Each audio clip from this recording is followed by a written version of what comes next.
The tribunal will not reconvene until I've had a chance to consider all the available evidence in my case. That is my right as an American and as an officer of the Central Intelligence Agency. If the testimony I've submitted is true, then the proof may be somewhere in that warehouse, and therefore I must be allowed to look for it. My persecutors pretend to regard this rule as an inconvenience, because without it they'd be permitted to empty the warehouse tomorrow to make more room for stolen Politburo cigar stubs or whatever else they want to achieve out here in Virginia. But really, it delights them. There's no easy way to take a measure of all the available evidence in my case, but I estimate it at about 300 million feet, an alchemical prodigy of urine and rock salt and Mayan armor, glossy bales decomposing into nitric frass. To pick through it all with proper care, building a chronology and a concordance is the work of decades. And I don't have decades. This is how I know. During the failed Cuban War of Independence in 1868, a wealthy Spanish family called the Azpeitigillas, who owned sugar plantations near the Valle de Vinales, were besieged inside their villa by their own farmers. They died of yellow fever, all 16 of them, before they could be relieved by the army. It was decided to send the bodies to Havana for burial to ensure they wouldn't be desecrated by the locals.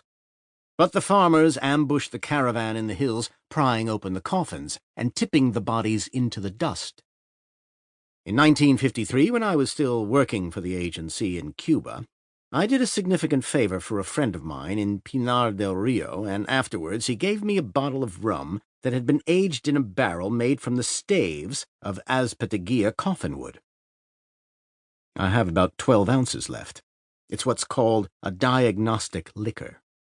According to folk medicine, the long aftertaste is the most volatile fraction of the rum escaping out of your mouth as tinted vapor after it's already washed through your guts. You taste yourself on it. There are some old bourbons with the same property. When I first opened it, back when I was in good health, Azpeitigilla Añejo was the most exquisite rum I'd ever sipped. But now I can taste poison at the end of every mouthful, a bile so rank and doomy your standard pre-vomit is like maple syrup in comparison. One of these days, I'll have a doctor palpate my liver just to make it official, but I know perfectly well what he'll tell me. Between my stomach and my lungs sits a wedge of black gristle. Instead of a functioning organ, I have only a ruin, a sinkhole, a blocked sewer. I'm 43 years old. Alcoholism runs in the Zanule family, and it's going to kill me even younger than it killed my father.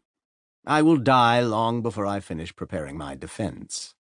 Early on, I asked if I could have an assistant to help me hack through this jungle, but they said they wouldn't give security clearance to anyone but me.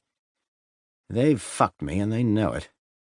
Really, there is no need for the tribunal to reconvene because a life sentence has already been handed down in the most elegant possible fashion, with nothing so clattering or banal as a verdict spoken aloud. I am my own jailer in the prison of my inalienable rights. They know I never wanted anything more to do with that temple, and now I'll be trapped for the remainder of my life among its ribbons of silver drool. From the very beginning, I've given the same testimony. I did everything I could to prevent what happened in Honduras, but the forces arrayed against me were too powerful, and some of those forces are now discreetly overseeing my prosecution. The censure I'm threatened with is not proportionate to the rules I may have bent or broken in pursuit of entirely valid aims, nor to my peripheral culpability in a sequence of events that, for the most part, were far beyond my control. I'm a fallible human being, and I regret the mistakes I made, but with a sound mind and a clear conscience, I can avow that I was acting in the best interests of my country. I know dozens of guys back in Foggy Bottom who've done much, much worse and suffered nothing but commiserations on their bad luck.